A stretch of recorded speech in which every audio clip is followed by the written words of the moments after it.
Welcome back online learning centre. আজকে আমরা এমন একটি ইম্পর্ট্যান্ট বিষয় নিয়ে আলোচনা করব যা এসএসসি এক্সামিনার যারা 2025-এর তাদের অনেক কাজে আসবে। যেহেতু আপনাদের পরীক্ষা আগামীকালকে, সেজন্য আপনাদের ইংরেজি দ্বিতীয় পত্রের উপর আমরা এমনভাবে সাজেশন তৈরি করেছি যাতে আপনারা 40 মার্ক রাইটিং অংশে এবং এই গ্রামার অংশে 60 মার্ক পেতে পারেন। সেজন্য আমরা এমনভাবে সাজিয়েছি, প্লিজ আপনারা ভিডিওটি স্কিপ করবেন না, সম্পূর্ণ মনোযোগ দিয়ে ভিডিও দেখবেন এবং খাতা কলমে নোট করে নেবেন। তো এসএসসি এক্সামিনার 2025-এর যারা আছে তাদের রাইটিং অংশে 40 মার্ক এবং গ্রামার অংশে 60 মার্ক। প্রথমে আমরা রাইটিং অংশে 40 মার্ক নিয়ে আলোচনা করব। তো রাইটিং অংশে 40 মার্কের মধ্যে আছে প্রথমে সিবির মধ্যে 1 নম্বরে আছে অ্যাকাউন্টিং অফিসার, 1 নম্বরে আছে অ্যাকাউন্টিং অফিসার। আপনাদের যে কয়টা সিবি আসবে সেই খুব কমন, যেগুলা একদম ইম্পর্টেন্স এবং কমন, সেই সিবিগুলো আমরা এখানে তোলার চেষ্টা করেছি। তো 2 নম্বরে এখানে আছে লাইব্রেরিয়ান। 3 নম্বরে আছে কম্পিউটার অপারেটর, 3 নম্বরে আছে এখানে কম্পিউটার অপারেটর। তারপরে কি আছে এখানে marketing officer, English teacher. And 6 নম্বরে আছে সেলস অফিসার। 7 নম্বরে আছে মেডিকেল রিপ্রেজেন্টেটিভ। 8 নম্বরে আছে ব্যাংক অফিসার। 8 নম্বরে কি আছে ব্যাংক অফিসার।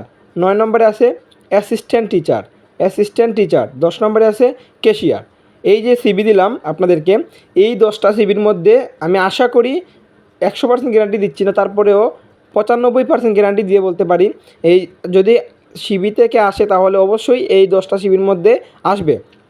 তাহলে তোমরা এই 10টা সিবি নোট করে নাও। তারপরে আছে ফর্মাল লেটার এবং কমপ্লেইন্ট লেটার, নোটিশ পারচেজ। তো এখানে ফর্মাল আর কমপ্লেইন্ট লেটার, যেখানে ফর্মাল লেটার এবং অ্যাপ্লিকেশন, তো এই যে অ্যাপ্লিকেশনগুলো আমরা এখানে লিখেছি, এগুলো থেকে না আসলে আর নয়, 99% এগুলো আমি বলতে পারি, তলব করে বলতে পারি আমি। এখানে 1 নম্বরে ট্রান্সফার সার্টিফিকেট, 2 নম্বরে ফুল ফ্রি স্কলারশিপ, 3 নম্বরে টেস্টিমোনিয়াল, 4 নম্বরে sit in the school stall, 5 নম্বরে সিটিং অন এ ক্যান্টিন। 6 নম্বরে আছে এখানে কি 6 নম্বরে আছে সিটিং আপে মাল্টিমিডিয়া ক্লাসরুম। 7 নম্বরে আছে সিটিং আপে কমন রুম। আর 8 নম্বরে কি আছে extra class on a subject. 10 নম্বরে আছে permission to go on a study tour. তো এই যে 10টা আমি অ্যাপ্লিকেশন দিলাম, এই অ্যাপ্লিকেশনগুলো খুবই ইম্পর্টেন্স, আপনাদের জন্য খুবই কাজে আসবে। তো যেহেতু আগামীকালকে পরীক্ষা, সেহেতু আপনারা এগুলো নোট করে নেন, এবং যাদের মুখস্থ আছে তারা তো ভালো জিনিস, আর যাদের মুখস্থ নেই তারা কী করবে, অবশ্যই তার সাথে একটা ফর্ম্যাট আছে আমাদের চ্যানেলে আপলোড হয়ে গেছে, ফর্ম্যাটটা মুখস্থ করে নেবে। তারপরে আছে নোটিশের 1 নম্বরে আছে উইন্টার ভ্যাকেশন, 2 নম্বরে আছে কালচারাল ফাংশন, 3 নম্বরে আছে পহেলা বৈশাখ। 4 নম্বরে স্টাডি ট্যুর, 5 নম্বরে ইন্ডিপেন্ডেন্স ডে, 6 নম্বরে 21শে ফেব্রুয়ারি। এই নোটিশের মধ্যে এখান থেকে আসবে, এবং নোটিশের সাথে একটা ফর্ম্যাট আমাদের চ্যানেলে আপলোড করে দেব, যা আপনারা দেখে নিতে পারবেন, এবং যাদের মুখস্থ নেই তারা এই ফর্ম্যাটটা মুখস্থ করতে পারেন, অবশ্যই কাজে আসবে। অবশ্যই আপনারা 10 মার্ক থাকলে 8 থেকে 7 পেয়ে যাবেন। তারপরে আছে এখানে কমপ্লেইন্টিং লেটার, ড্যামেজ প্রবলেম। 2 নম্বর আনহাইজেনিক কন্ডিশন, 3 নম্বর মিসিং গুডস, 4 নম্বর ড্রাগ এডিকশন, 5 নম্বর অ্যান্টিসোশ্যাল অ্যাক্টিভিটিস, আর 6 নম্বর ইনসাফিসিয়েন্ট ওয়াটার সাপ্লাই। এই যে ছয়টা আছে লেটারের মধ্যে, এগুলো খুব ইম্পর্টেন্ট, আপনারা দেখে নেবেন। তারপরে আছে প্যারাগ্রাফের মধ্যে আমরা যে প্যারাগ্রাফ একটা মোস্ট ইম্পর্টেন্ট পার্ট রাইটিং অংশের জন্য, এটা সবারই পারার কথা। তারপরে আমরা কয়েকটা এখানে লিখে দিয়েছি, যে কয়েকটা ইম্পর্টেন্ট। 1 নম্বরে ট্রাফিক জ্যাম, 2 নম্বরে লোডশেডিং, 3 নম্বরে এ ট্রি স্টল, 4 নম্বরে আছে এ বুক ফেয়ার, 5 নম্বরে আছে winter morning, 6 number our national flag, 7 number all kind of population বলতে বোঝায় এখানে যত দূষণমুক্ত যতগুলো আছে প্যারাগ্রাফ, সবগুলো একসাথে লিখে নেবেন। আমাদের এই চ্যানেলে ফর্ম্যাট আছে, আপনারা দেখে নেবেন। 8 নম্বরে এ স্ট্রিট অ্যাক্সিডেন্ট, 9 নম্বরে আছে এ স্ট্রিট হকার, 10 নম্বরে এ ফার্মার। এই যে 10টা আমরা প্যারাগ্রাফ দিলাম, খুবই ইম্পর্টেন্ট। পরীক্ষাতে বিগত বোর্ডের যেগুলো আসছে সেখান থেকে আমরা আইডিয়া নিয়ে দিয়েছি, এবং এগুলা বিগত বোর্ডে সব বোর্ডে একটা করে আসছে, সেজন্য আপনাদেরকে এগুলো প্রোভাইড করা হলো। তো তারপরে কিন্তু আছে কম্পোজিশনের মধ্যে 1 নম্বরে আছে এ নিউজ পেপার। কি আছে এ নিউজ পেপার। তারপরে আছে 2 নম্বরে ট্রি প্লান্টেশন।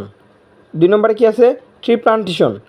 1 নম্বরে নিউজ পেপার, 2 নম্বরে ট্রি প্লান্টেশন, 3 নম্বরে এমিলাম। দেখেন আপনারা যদি প্যারাগ্রাফ মুখস্থ করেন তাহলে অবশ্যই আপনারা কম্পোজিশন পারবেন, এবং কম্পোজিশন মুখস্থ করেন তাহলে অবশ্যই প্যারাগ্রাফ পারবেন। কেন বলি?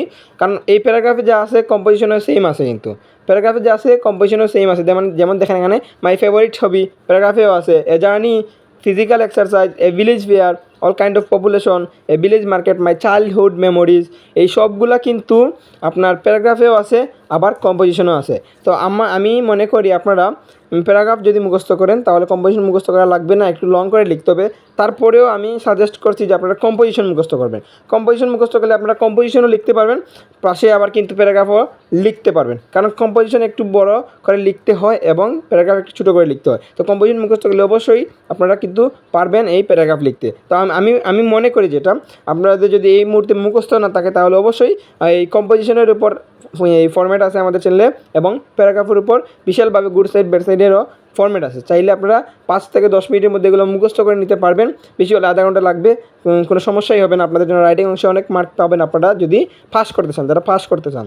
আর যাদের 12 রেজাল্ট করা হচ্ছে তারা তো মুখস্থ আছে, তারপরেও যদি কমন না আসে তখন কী করবেন? তাহলে অবশ্যই ফরম্যাটটা শিখে রাখা ভালো। যাদের মনে করো পড়ালেখার উন্নতি নেই তারা কিন্তু এই ফরম্যাটটা মুখস্থ করতে পারেন। যারা মনে করেন আপনারা ঠিক মতন পড়েন নাই সময় মতো, তাহলে অবশ্যই আপনারা চেষ্টা করবেন ফরম্যাটটা মুখস্থ করার। তারপরে কিন্তু এখানে আছে গামার অংশ। গামার অংশে সাইড মার্কের মধ্যে 1 নম্বরে আছে গ্যাপ ফিলিং উইথ ক্লু, যেখানে কিছু ক্লু দিয়ে থাকবে এবং খালিঘরটা এই ক্লু খালিঘরে নিয়ে আনতে বসাতে হবে এবং গ্যাপ ফিল আপ করতে হবে আর কি। 2 নম্বরে আছে গ্যাপ ফিলিং উইথাউট ক্লু, যেখানে কোনো ক্লু থাকবে না, কিছু দেওয়া থাকবে না, নিচ থেকে লিখতে হবে, খালিঘর পূরণ করতে হবে। 3 নম্বরে আছে টেবিল। 3 নম্বরে কী আছে? টেবিলটা লিখতে হবে। 4 নম্বর রাইট ফর্ম অফ ভার্ব। 5 নম্বরে নেগেটিভ স্টাইল।